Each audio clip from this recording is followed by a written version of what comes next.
Assalamu alaikum, how are you? Guys, people, children, dear students. Today, 27th lesson. Family деген, білесіңер ба, family қырғыздардан көшіп келген бір кішінекей бала айтпады өлі.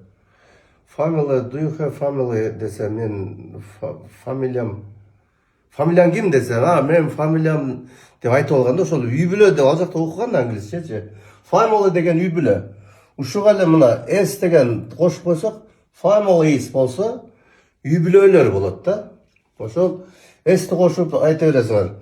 Father, mother, grandmother, grandfather, бүт барын астына комментарий жазып қойып, мысалы үшін, сен үй бүлең бар бұл десе, do you have a family?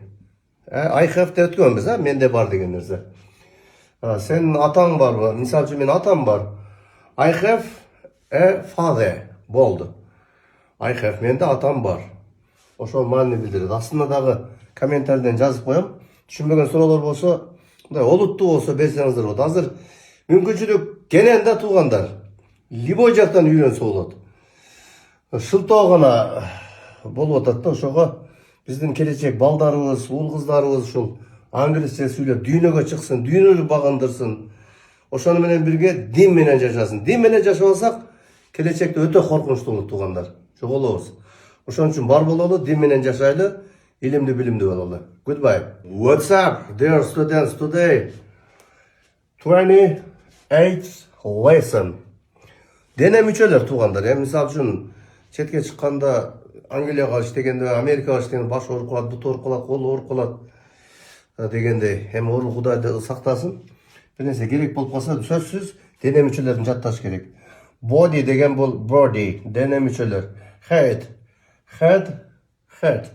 баш бул. Hair, чач. Face, бет. Facebook деген китеп бет болот да. Ошол Facebook, book деген китеп, Facebook ошон үчүн. Ear, eyes, көз болсо, ошого ар бирине S тамгасын кошуп кете берсеңиз, мисалы үчүн баштар hairs, S-ти кошуп кетсе көптүктүр болуп кала берет. I have a head, деген hate болот да. Тил сынып калайын дейт да кээ бирде англисчедечи. Head болгондо мен башым ооруп жатат деген маани болуп калат. Азыр туугандар ар бир дене мүчөсүн астында мисалдар менен учурчак келер чактарды жазып коем. Болуп жаткан учурдагы изденип окуп, илим алуу, илим баягы жерден кудуктуу баягы ийне менен казгандай дегенди азыр жеңил туугандар.